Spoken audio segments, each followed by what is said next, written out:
Welcome everyone, welcome to another preview.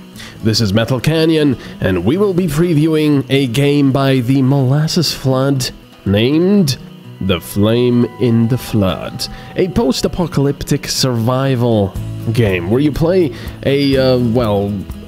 not really a little girl, but a girl that's trying to survive in this weird post-apocalyptic world where, well, something terrible must have happened. Either some kind of a flood, maybe the icebergs melted, but, well, we'll find out. Anyway, the first thing that kind of struck me, odd in a wrong way is that you've got keyboard and mouse over here, or you can use a gamepad, but unfortunately you cannot rebind anything. Now this quite annoyed me at first, but then you learn, the keys, and they're actually pretty smartly placed. So yeah, this is very playable with the keys you have, but it is a shame that you cannot rebind them, which is kind of weird.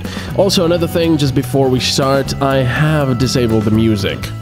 This is because I believe one of the tracks they use is licensed, so I would not like to get into horrible trouble with YouTube and have me killed by having YouTube stuff or copyright stuff throwing me into a volcano. So anyway, let's try a new campaign for the moment. We're going to do the Traveler difficulty, which is recommended for new players. There's also the Survivalist, but I'm not going to be playing that until I actually finish the game. So there's the doggy. That's actually our little doggy companion. And he will be bringing us the backpack. Now, all the music you will hear is the music I am adding into the game. But suffice to say, the game that is in the music that's in the game is sort of country-ish, melancholic, ranging to slightly lighthearted, almost Irish music. It's very cool, it's very fitting. At first I thought it didn't quite fit the post-apocalyptic feel, but it does. So there's us. And we have found a radio. Some kind of a radio signal. Now, as you can see, the graphics are very, very stylized. If you don't like stylized graphics, you probably won't like this game because the graphics are very stylized. I didn't completely care for it right at the beginning. I didn't mind it, but I didn't quite care for it. But it really grows on you, I have to say. It really grows on you. So, I'm picking up some, stuff that I can. There's water over here, which means we can go into our inventory. And I actually don't have any jars, so never mind that. There's also a crow over here, so I can shoo it away and then pick up the feather, which is quite important for crafting later on. What's over here? Oh yeah, the starting stuff. You get a jar, water filter, rags, and a splint. That's interesting. It's a little bit randomized, I think. And you can also loot houses, but this one has been cleaned out long ago. Now I can go and step into the water over here, open up my inventory, and use the jar, which will fill it up with polluted water. But since we have a water filter, oh, it actually has 3 uses. I've never noticed that. We can go into the crafting menu and create clean water. There we go. And now we have some clean water. Excellent.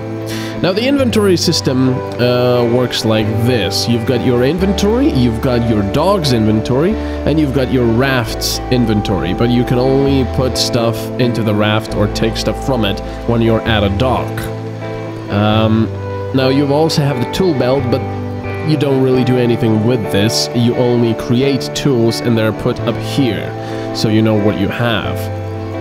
Now the crafting works basically like any other survival crafting game. You'd have to have your, the ingredients to actually craft whatever you want to craft. So I can make some braided cords or tinder from cattails. And for the campfire I actually need a flint, dry tinder, and old lumber. So I don't have any old lumber nor any old flint. Now on the bottom, as you can see, I can actually close it. We've got our temperature, so if this, reaches the bottom, we will freeze. We've got our fatigue, we've got water and food. And let me tell you, this game will not be easy on you. You will die, and you will die a lot. But then, you know, suddenly you will really learn how to play the game. And, yeah, you'll see that you have to be smart. It's not an easy game. Now, these things, these caches over here, it says quest on it, so we can get quests or tasks. Now, the new goal is a basic tool, so we have to make the basic tool, which I believe is a stone knife. There it is. We need 2 flint and a braided cord for it. Now, the quests don't really give you any rewards as far as I can see. They just sort of point you in the right direction. What is it, Mr. Dog? There's nothing there. But yeah, you know, they give you sort of a goal to go for. Now, at this point, since I am on the starting island, my stats are not actually going down, I believe. Yeah, they're still at 100, but they will go down. There will be, you know, various ailments, rain, and so on and so forth.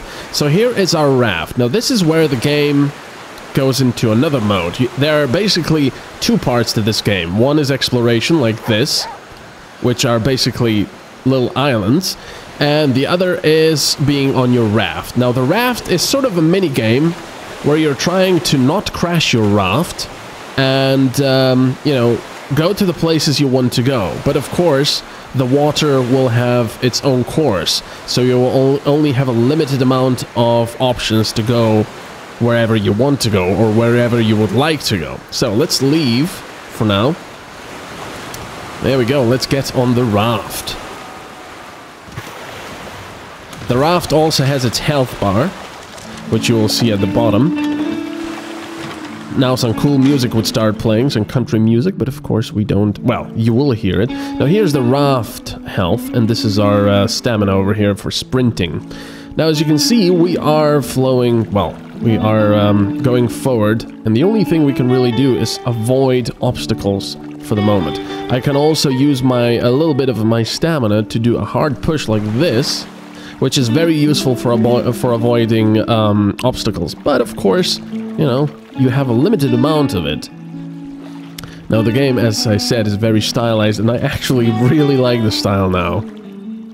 And as I said, the game is not easy. Now, the game, I would say, is semi-open world. Why do I say that? Because unlike a lot of other survival open worlds... Now, these are rapids, by the way. I'm trying to avoid here. I'm controlling my raft with WASD. You can also control it with a mouse or a gamepad, of course. Oh. I'm almost out of stamina there. I've avoided those traps. Yeah, it's semi-open world, and before I say anything, we'll probably be seeing docks we can dock at. Now, this is the first region out of 10, which means... You know, this is a sort of a questing area where you can get stuff. There's also random loots like that you can pick up on the way. And my stats are already going down. It's a semi-open world because unlike other survival games where it's an open world and you can go anywhere, over here you're only allowed to, you know, dock at these areas where there's an actual thing you can explore, like an island. And these instances, let's call them that, are fairly small, and they only have a couple of things that you can loot, or, you know, some enemies and stuff like that. So let's dock here at the wilderness.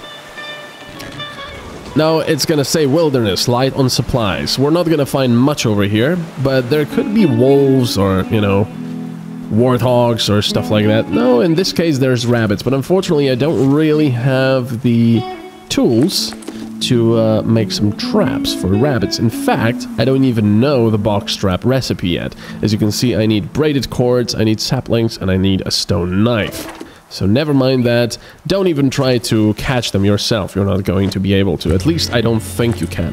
Well, we found some yucca plants, which are very nice, actually, 4 of them.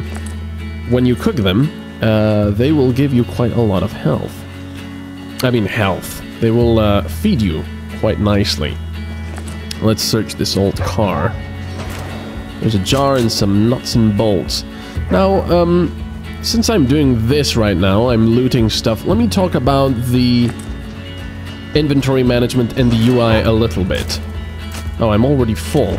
Let's open the UI and let's give our dog some stuff. No, actually, I'm gonna keep that. Now, you can drag it, or you can just right-click and move to Aesop, because that's his name. Of course, dragging is a lot easier. And I can also put stuff into the raft. Let's take that jar. The UI and the inventory management, there's a lot of inventory management, of course, but if you've seen all my other videos, or like Fallout videos and such, you know that I'm a horrible, horrible game hoarder, which means I don't hoard games, but I hoard stuff in games. Wow, Devil's Trumpet here? Interesting. And this game will really punish you if you do that. You will not be able to hoard as much stuff as you like. You will always have to leave something behind, which is quite painful, but you actually learn that it's not a bad thing. You have to live by the minute, I guess you could say, you know? Right now, I have a lot of free stuff, so of course, I'm going to take everything I can. But soon enough, it's going to be, oh, should I take these bolts, or should I, you know, take this, I don't know, yucca plant? Okay, I've got some meat, I'll just take the bolts because I want to upgrade my raft. It's just decisions like that. Unfortunately, the UI is a little bit, not really unintuitive, but a little bit clunky at times. On rare occasions, which, well, lately haven't been that rare, the UI, the right-click with which you pick stuff up, sometimes fails to respond, which is a little bit annoying when you're in a hurry, whether because of stats or because of enemies. But it's not really something that would deter you from having fun. Now, there's a water pump here, so I can pump it and fill a jar. I don't really want to drink because I'm almost full on hydration. You can only use it once, of course. Uh-oh. Case in point, there's a pig over there. Well, warthog, a boar, if you want. Some dandelion sapling. I'm going to take what I can and then get out, because that pig can easily kill you. Well, first it's gonna break your bones, and then it's going to, yeah, make your day bad. But yeah, the UI is a little bit clunky at times. On very rare occasions, as I said, it fails to respond. But just the inventory management, for example, sometimes you struggle with stuff. Why did they, you know, do it like that? How could I explain this? It's often difficult to do stuff quickly. For example, you have 1, 2, 3 over here. So if I press 1, you've got medical stuff. If you press 2, you've got stuff you can eat. If you press 3, you've got traps and bows and weapons and such. So, for example, if there's a boar going to attack me, I'm gonna press 3, right? I'm gonna press 3, and then click on the bow, and that equips the bow. Instead of just, I would like the bow just to be number 3, for example. But unfortunately, that is not possible. So sometimes, you know, you fight with the UI a little bit, but as I said, it's not really a big deal. It's certainly, I mean, the rest of the game and the fun you have certainly outshines the UI problems greatly. And of course, you know, that's always something they can patch or update. Now let's dock over here at the wilderness as well. So you go from place to place like this, from instance to instance pretty much, and when you leave an instance, there's pretty much no going back. You cannot, you know, go against the flow of the river. You can in certain situations when there's not a lot of flow, but not very far, so don't even try. So often you will have to decide whether you want to go for, I don't know, a camp. Oh, I'm not going through that. I will get to that in a moment. Whether you want to go to a camp or a gas station. And there's actually water over here, so I'm going to fill up my jar. So I have some dirty water. And of course I have a filter. But this is the thing. You would think, okay, I got some water. Let's immediately clean the water, right? But no, not really. Because that's what the game really wants to teach you later. You have to be smart with what you have. What if you're going to need that filter for something else later on? Now I haven't found a use for the filters. Where's the feather? I can't actually get that feather, unfortunately. There's actually not a different use for filters that I found, but for example, you know, other stuff, like cattails. Do I want to make something now, or do I want to keep the stuff for later? So lots of this small little decisions like that. And of course, your stats will take precedence. So, for example, if you're really cold and you're also wet, you will definitely want to make that campfire, despite the fact that you will use some of the stuff that you would actually like to use to make a trap or something, for example. So the game really, you know, rewards clever decisions like that. Or careful decisions, should I say. And of course, sooner rather than later, you will have a full inventory, both on your dog, in your backpack, and on the raft. So you will have to be even more careful with what you pick up and what you leave behind. Now, sometimes it feels a bit painful to leave stuff behind, but that is the name of the game. It is not easy. It might look cute, you know, and stylish, and all of that, stylized, but let me tell you, this game will kick your arse. Now, ooh, this is my other minor complaint about the game. Sometimes, not only in the river, but on exploration as well, the, you know, the trees and stuff like that slightly obscures your vision. So sometimes you can't quite see what's going on. And that has cost me my life at one point. Well, there we go. I've just smashed into the shore twice. That was beautiful. I've lost about 20 health out of 100. And also the raft will visually lose pieces and such. But there's a marina over here. Now, there's no point going here, but I will go anywhere. Because I don't really have stuff with which I can upgrade my raft. But you can use the marina. And I can do minor repairs for nuts and bolts. I can't do any other repairs. And we can upgrade the raft with a rudder, raft motor, sturdy frame, and so on and so forth, which is pretty awesome. So, right now, there's nothing we can do. Unfortunately, it started raining, which means we are wet. Do I have any? I'm actually... No, I'm not going to get gas over here. Don't really need it. We are wet, which means our temperature is going down quite rapidly now. Well, not that rapidly, but still, you have to take it, you know, pay attention to it. Otherwise, you freeze. Now, the easiest way to get rid of this is to either sleep in a shelter somewhere, or make a fire. But, however, you can't really make a campfire in... Oh, well, there was a camp, but I can't get back to it now. But of course, as I said... yeah, I won't be able to get over there either now, because of the bloody house. You cannot make a campfire while it's raining. Or maybe you can, but it's going to extinguish it almost immediately, which is not nice of the game. So, how does the game play? Well, considering you cannot rebind keys, it's actually pretty damn good. You know, despite the fact that I said that the UI is slightly unresponsive at times, but as I said, that is quite rare, and it hasn't really deterred me from enjoying the game at all. It's like a lone hiccup. Now in Thistledew Marsh, Deep Country, the game is a lot of fun, let me put it this way. I like survival games, and this is not exactly how I imagined it. I thought it would be open world, but it's not. It's semi-open world. But it's actually really enjoyable! There we go. Bloody hell. Let's go over there! Ow! Yeah, I'm not doing really good at all. Wow. Well, that's what I get for recording it right now. I just wanted to show you the camp over here. Now, camps often have flints and always have a lit campfire. Unfortunately, if you arrive at one of these when there's a rainstorm, you're out of luck. So, it's probably high time we start making some stuff, and I'm already overloaded, actually full.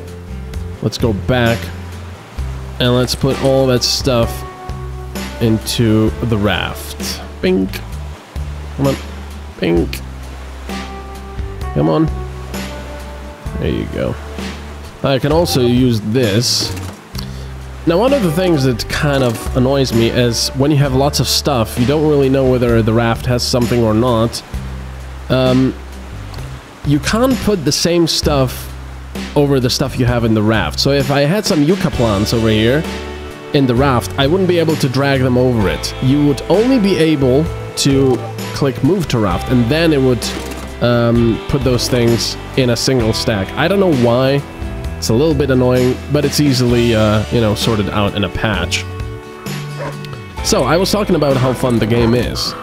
Now, first of all, let me say that while you do meet some new areas in the game, a lot of it is quite repetitive. You know, the areas might change in their appearance, but they will basically be the same thing. Wilderness, camp, you know, farm, gas station, and so on and so forth. However, because they do change in appearance every now and then when you're in different areas, and because the gameplay is so much fun, you don't really mind that much at all. So kudos to that to the developers. There's quite a lot of stuff here. Ooh, lots of flint. That's really nice. Now here's a fire. We can sit, sleep, or get charcoal. Now to sit, we will, you know, get dry, and our temperature will go up, and we can also make stuff that you couldn't without a fire. And of course, because I put the yucca plants back onto the raft, I can't actually cook them now, so I'll have to go back to the raft and do that. Now, as I said, the game is a lot of fun. It's actually really, really addictive. Even though you die often, because a lot of things are very lethal, including, you know, the stat loss. The game is just, it just pulls you in. You want to go further. You want to find more recipes. As I said, there's a lot of recipes in the game, and you discover them as you progress in the game. There's more yucca plants and wild garlic. So you can, you know, you can get new recipes to make new stuff. You can make different outfits for you. You know, I can actually do that right now with cattails. I can line my clothes to a certain extent, and I'm hungry now. So let's see. I can insulate my jacket. I actually only have 4 cattail. Interesting. And I can now equip this, which will lower this little gear rating over here. So you see, if the temperature falls down to this level, I'm fine. If it falls below this level, we'll get cold. Now let's get all the yucca plants. So if I do this, see, I can't stack them. I can do this. Oh, I can't do this either. That's weird. So I have to move it to bag. There you go. I do have some jerky and some grubs. So let's go and cook this, and then probably sleep as well. Where was the campfire? It was here, wasn't it? There are also, as I said, enemies in the game. You've also already seen a boar, and they're not to be trifled with. Boars and other enemies, which I will not mention. I've got 6 yucca plants. That is actually very good, because they're quite nutritious. I also like the sound effects.